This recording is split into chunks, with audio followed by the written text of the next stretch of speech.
अस्सलाम वालेकुम dear students. आज के वीडियो में हम पढ़ेंगे क्लास 12th का unit number 8 lesson from the battle of Uhud.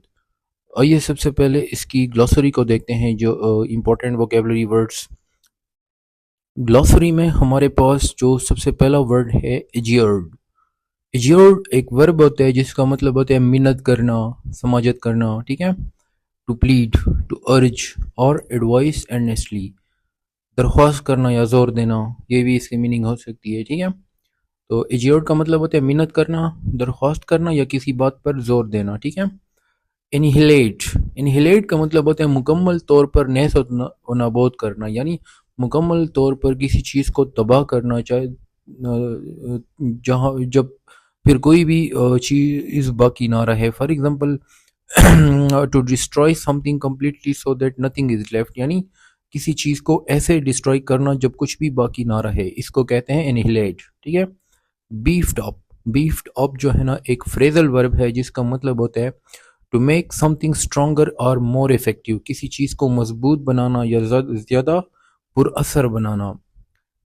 बिलीगरिंग, बिलीगरिंग का मतलब होता है ले सीज टू, यानी घेराव करना। जब आर्मी किसी जगह का घेराव कर लेती है तो इसके लिए हम टर्म इस्तेमाल करते हैं बिलीगरिंग। दूसरा है बिलीग्रेंट। बिलीग्रेंट का मतलब होता है हॉस्टाइल एंड एग्रेसिव, इसको हम जंगजू भी कहते हैं, ठीक है। ये जो टर्म है lesson from the battle of Uhud, ये चूंकि वार से रिलेटेड है तो ये उस तरह की टर्मिनोलॉजी है। बिलीग्रेंट हमारे पास एडजेक्टिव है जिसका मतलब है हॉस्टाइल और एंड एग्रेसिव यानी जंगजू। बिसीज, बिसीज एक वर्ब है जिसका मतलब होता है घेर लेना। देखें, हमने दो चीज़ें पढ़ी अभी। बिलिगरिंग हमने एक पढ़ा, बिलिगरिंग का एक नाउन था जिसका मतलब था घेराव, ठीक है, वो एक टर्म है नाउन। जबकि बिसीज जो है ये वर्ब है जिसका मतलब होता है घेर लेना। Surround a place with arm forces in order to capture it और फोर्स इट इट्स सरेंडर, यानी किसी जगह को फौज के जरिए से घेर लेना ताकि उस पर कब्जा कर सको या उसको सरेंडर करने पे मजबूर करो। बिवाइल्डरमेंट, बिवाइल्डरमेंट एक नाउन है जिसका मतलब होता है हैरानी, a feeling of being perplexed and confused, यानी एक ऐसी फीलिंग्स जब आप कंफ्यूज्ड हो जाते हैं, हैरानी को कहते हैं, नाउन है। Comrade in arms, comrade in arms कहते हैं जंगी साथी, ठीक है। Someone who has worked for the same cause और purpose as you and has shared the same difficulties and dangers, यानी जंगी साथी जो होते हैं, इस टर्मिनल इस कॉन्टेक्स्ट में इसकी ये मीनिंग है। नेक्स्ट वर्ड है हमारे पास कॉन्स्टर्नेशन। कॉन्स्टर्नेशन कहते हैं घबराहट को, अ फीलिंग ऑफ एंजाइटी और dismay typically at something unexpected, यानी जब भी कोई ऐसी चीज़ आप देख लेते हैं या हो जाती है जो आपने एक्सपेक्ट ना किया हो, तो उसकी वजह से जो आपको एंजाइटी होती है, तो ये उसका मतलब है, ठीक है। ओके, नेक्स्ट वर्ड है डेसिमेटेड। डेसिमेटेड एक वर्ब है जिसका मतलब होता है to destroy a large part of something, यानी किसी जगह का, किसी चीज़ का ज़्यादातर हिस्सा तबाह करना। देखें, डेसिमेटेड और इनहिलेट में ये फ़र्क है कि इनहिलेट में हम क्या करते हैं, मुकम्मल तौर पर तबाह कर देते हैं, कोई भी चीज़ बाकी नहीं रह जाती। जबकि डिसिमेटेड का मतलब होता है यानी ज़्यादातर हिस्सा तबाह करना, ठीक है, मुकम्मल तबाह नहीं करना। ओके, नेक्स्ट वर्ड है डिसिपेटेड। डिसिपेटेड एक वर्ब है जिसका मतलब होता है ख़त्म कर होना या कमज़ोर करना। बिकम्स लेस और becomes less strong until it disappears और गोज अवे, ठीक है। अच्छा, नेक्स्ट वर्ड है हमारे पास फ्लैंक। फ्लैंक एक नाउन है जिसका मतलब होता है द राइट और left side of a body of people such as an army, a naval force और अ सॉकर टीम, यानी जो दस्ता होता है आर्मी का, फौज का जो दस्ता होता है या किसी टीम का जो वो होता है, कोई टीम होती है उसका जो, जब वो प्रॉपर उसमें खड़े होते हैं ना लाइनों में या तरतीब से, तो उसका या लेफ्ट या राइट साइड उसको हम क्या कहते हैं, फ्लैंक कहते हैं। अच्छा, नेक्स्ट वर्ड है हमारे पास इग्नोमिनी। इग्नोमिनी का मतलब होता है रुसवाई या जिल्लत, पब्लिक शेम और डिस्ग्रेस। मेन्योर, मेन्योर कहते हैं चाल या हिकमत अमली, a clever and planned action, movement और एक्टिविटीज टू गेन एडवांटेज और अवॉइड समथिंग, ठीक है। पिकेट्स, पिकेट्स जो है ना पहरेदारों को कहते हैं, ये एक नाउन है। A soldier or small group of soldiers performing a particular duty, especially one sent out to watch for the enemy, यानी जो पहरेदार होते हैं वो पहरेदार जो है ना दुश्मनों से आपका क्या करते हैं, तहफ़्फ़ुज़ करते हैं। पिंसर मूवमेंट कहते हैं दो तरफ़ा हमला, यानी जब जब आर्मी दो तरफ से किसी उस दुश्मनों पर हमला करती है तो दो तरफ़ा हमले को क्या कहते हैं, पिंसर मूवमेंट। सिमिटर सिमिटर क्या नाउन है जिसका मतलब होता है short sword with a curved blade that broadens towards the point. ये एक किस्म का जो है ना तलवार होता है, ठीक है। सीथिंग सीथिंग एजेक्टिव है जिसका मतलब होता है filled with or characterized by intense but unexpressed emotions, यानी गुस्से से भरा हुआ, ठीक है। टेम्बोरिन टेम्बोरिन नाउन है जिसका मतलब ये भी एक किस्म का क्या होता है, इंस्ट्रूमेंट होते हैं, या an instrument resembling a shallow drum with metal disc in slots around the edge played by being shaken or hit with the hand। डोल की तरह एक वो होते हैं, इंस्ट्रूमेंट होते हैं, ठीक है, टेम्बोरिन। जब आप जंगों में मोस्टली आई थिंक ये जो जंगों में मोस्टली आपने इंडियन मूवीज़ देखी है, जब भी वो जंग के लिए ऐलान करते हैं तो एक ढोल की तरह वो होते हैं, टेम्पोरिन होते हैं, या फिर उसके साथ साथ उनके पास एक सीटी भी होती है जो वो बजाते हैं। तो ये आई थिंक उस चीज़ की वो है, ठीक है। जब आप ये यूनिट रेड करेंगे तो इस यूनिट में आपको फिर समझ आ जाएगी कि ये क्या चीज़ होती है। थ्रेशोल्ड कहते हैं दहलीज को, पॉइंट ऑफ एंट्री। अच्छा, अब जो है ना इसके एक्सरसाइज और ग्रामर की तरफ चलते हैं। ओके, ग्रामर में हमारे पास यहाँ पे वोकेबलरी एंड ग्रामर है। ये जो कुछ वोकेबलरी से है इकोनॉमी से रिलेटेड, तो ये इतना इम्पोर्टेंट नहीं है, इस तरह की चीज़ें मेरा नहीं ख्याल कि वो देंगे, बट आप इसको फिर भी सॉल्व कर सकते हैं चैट जीटीपी से या गूगल पे आप सर्च कर सकते हैं, ठीक है। हम आगे चलते हैं, जो इम्पोर्टेंट चीज़ें हैं उनको डिस्कस करते हैं। अच्छा, पेज नंबर 83 पे आ जाए, यहाँ पे एक्टिविटी बी मौजूद है। यहाँ पे आपसे पूछा गया the syllable of the words written in the capital letter is stressed. ये पिछले यूनिट में जो हमने किया था, यहाँ पे वर्ड्स दिए गए हैं। फॉर एग्जांपल पहला वर्ड है हमारे पास क्रूसेड। तो क्रूसेड में आपको जो नजर आ रहा है, जो कैपिटल लेटर्स लिखे हुए हैं, ये एक सिलेबल है, इसको हम कहते हैं स्ट्रेस सिलेबल। जबकि जो स्मॉल लेटर्स में लिखा हुआ है उसको हम अनस्ट्रेस सिलेबल कहते हैं, ठीक है।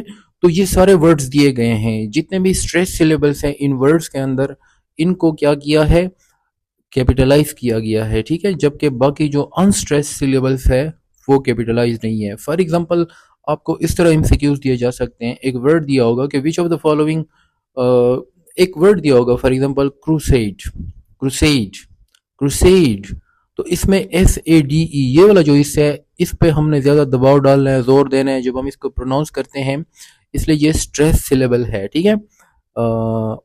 तो ये आपको मेंशन किया गया है, आपसे ये पूछा जा सकता है कि इसमें स्ट्रेस कौन सा है, अनस्ट्रेस कौन सा है। तो ये सारे यहाँ पे मौजूद है, हर चीज़ दी गई है, आपने जस्ट इसको रेड आउट करना है, ठीक है। अच्छा, दूसरा है अर्केड। अर्केड में हमारे पास खेड जो है दूसरा सिलेबल स्ट्रेस्ड है। तीसरा अगर हम देख लेते हैं एग्री। एग्री में हमारे पास GREE ये वाला जो सिलेबल है ये स्ट्रेस्ड है। जबकि हम एक और वर्ड देखते हैं गारंटी। गारंटी, गारंटी में इसको हम इस तरह प्रोनाउंस करते हैं गारंटी, ठीक है। इसमें जो TEE है इसमें हम ज़्यादा दबाव डालते हैं, जोर डालते हैं, प्रोलॉन्ग करते हैं, इसलिए ये TEE वाला जो सिलेबल है ये क्या है, स्ट्रेस है।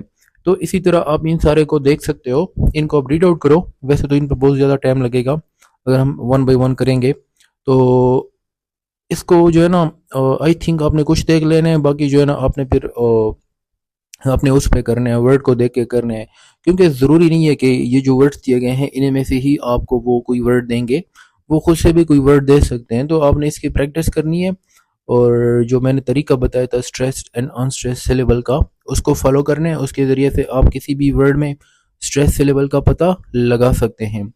एक्टिविटी नंबर C है add the correct prefix to word to complete each sentence, ठीक है। यहाँ पे फॉर एग्जाम्पल पहला सेंटेंस है I wanted to ease my stomach dash, आगे लिखा है comfort. I wanted to ease my stomach discomfort. Comfort से पहले आपने प्रीफिक्स लगाना है ताकि फिर उस सेंटेंस की मीनिंग में आप उसको फिट करो, ठीक है। I wanted to ease my stomach discomfort, तो यहाँ पे कंफर्ट से पहले सफिक्स लगेगा डिसकम्फर्ट, ठीक है।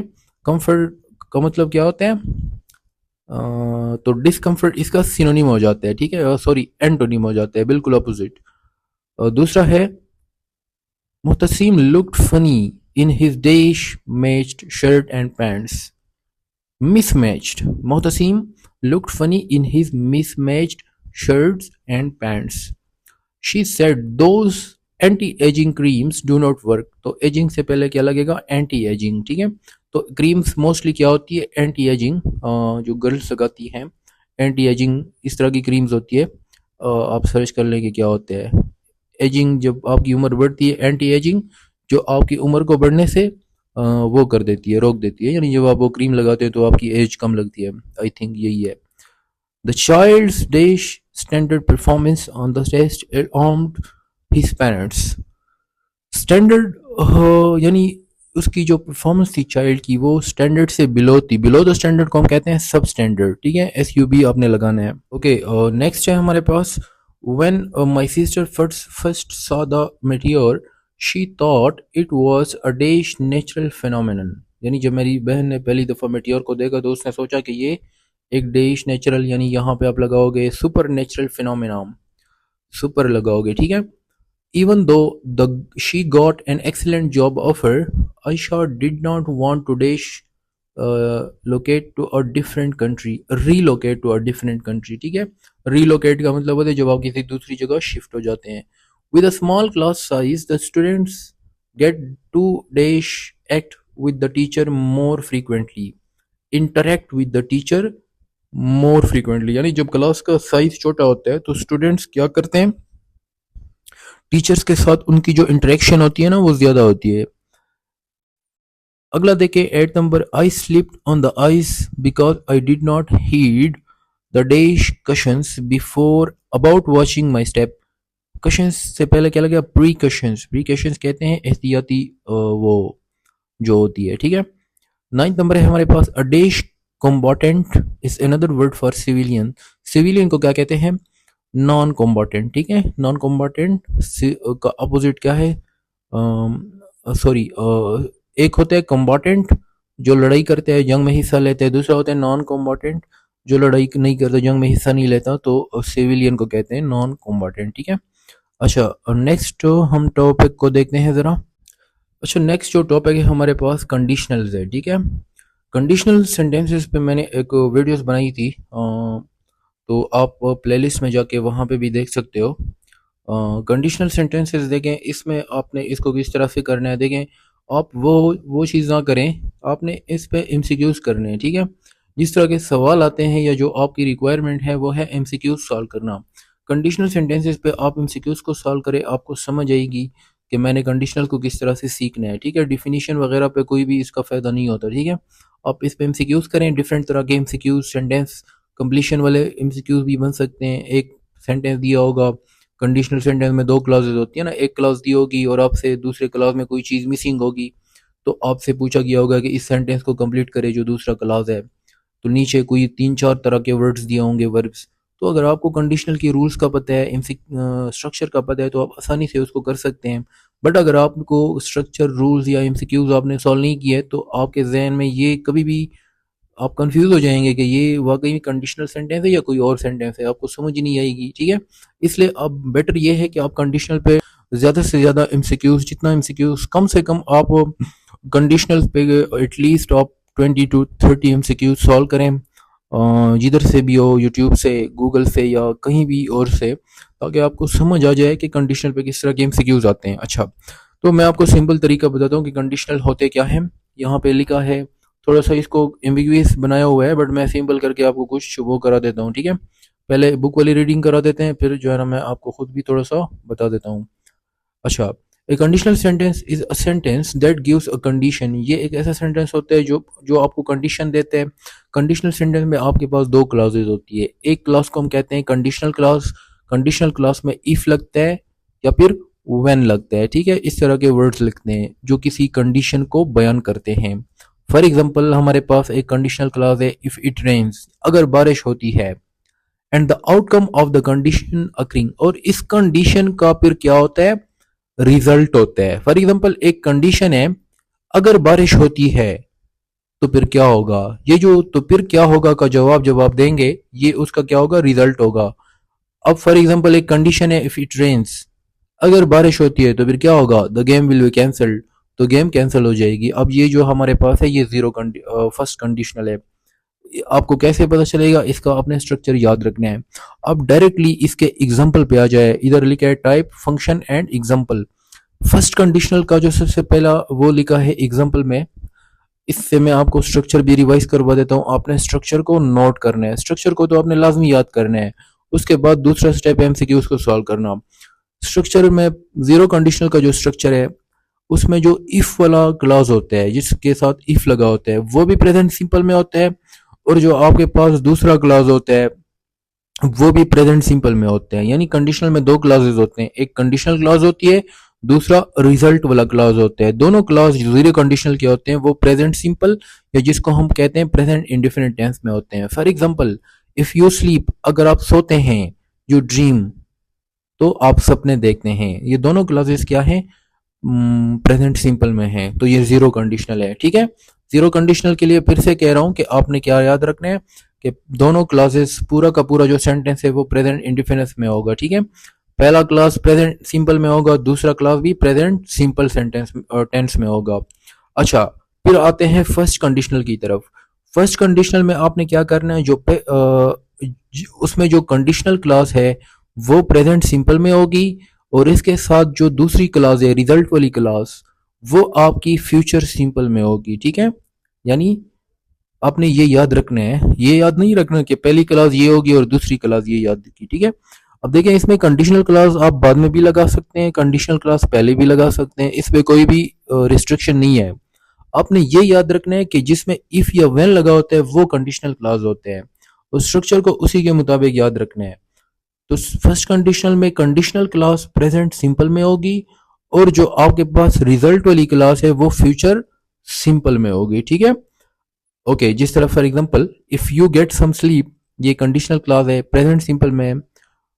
यू विल फील बेटर, ये आपका रिजल्ट वाला क्लास है, ये फ्यूचर सिंपल में है। ठीक है, अच्छा, फिर आते हैं सेकंड कंडीशनल की तरफ। सेकंड कंडीशनल में जो कंडीशनल क्लॉज होगी, जिसको हम कहते हैं जो कंडीशन प्रेजेंट करेगी, वो पास्ट सिंपल में होगी। ठीक है, उसके बाद जो रिजल्ट वाली क्लॉज होगी उसमें वुड लगेगा, और वुड के बाद वर्ब की फर्स्ट फॉर्म लगेगी। ठीक है, for example, if you became an insomniac, ठीक है, इफ यू बिकेम ये प्रेजेंट सिंपल पास्ट सिंपल है। ठीक है, कंडीशनल क्लॉज पास्ट सिंपल में है। यू वुड अंडरस्टैंड, ठीक है, तो यू सब्जेक्ट है, वुड क्या है, वुड आपने लगाया है, उसके बाद अंडरस्टैंड वर्ब की फर्स्ट फॉर्म है। तो सेकंड कंडीशनल में past simple conditional class past simple में होगी, रिजल्ट वाली क्लास में आपने वुड लगाना है और वर्ब की फर्स्ट फॉर्म लगानी है। ये चीज आपको याद होनी चाहिए। थर्ड कंडीशनल में आपने क्या करना है, कंडीशनल क्लास पास्ट परफेक्ट में होगा, जबकि उसके बाद जो रिजल्ट वाली क्लास होगी उसमें वुड हैव प्लस वर्ब की थर्ड फॉर्म लगेगी। For example, if you had slept last night, ये पास्ट परफेक्ट टेंस है। ठीक है, कंडीशनल सेंटेंस है यहाँ पे, सॉरी कंडीशनल क्लास है, पास्ट परफेक्ट में है।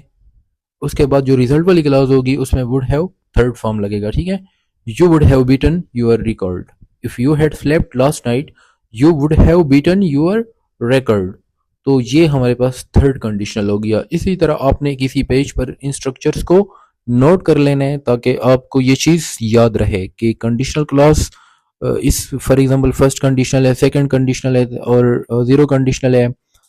इनमें कंडीशनल क्लास का कौन सा टेंस होता है और रिजल्ट वाली क्लास का कौन सा टेंस होता है, ये आपने ज़रूरी याद रखने हैं। अच्छा, यहाँ पे फिर एक्टिविटी दी गई है ज़ीरो कंडीशनल की। Match the clauses of zero conditional sentence in the given columns. Zero conditional वाले क्लासेस को आपने मिलाना है। इसमें एक कंडीशनल क्लास होगी और दूसरी क्लास जो होगी वो रिजल्ट वाली क्लास होगी। फॉर एग्जांपल, पहला वाला क्लास है हमारे पास कॉलम ए में, if I am late for class, ये कंडीशनल क्लास है, ये प्रेजेंट इंडिफिनिट में है, तो दूसरा भी प्रेजेंट इंडिफिनिट में होगा।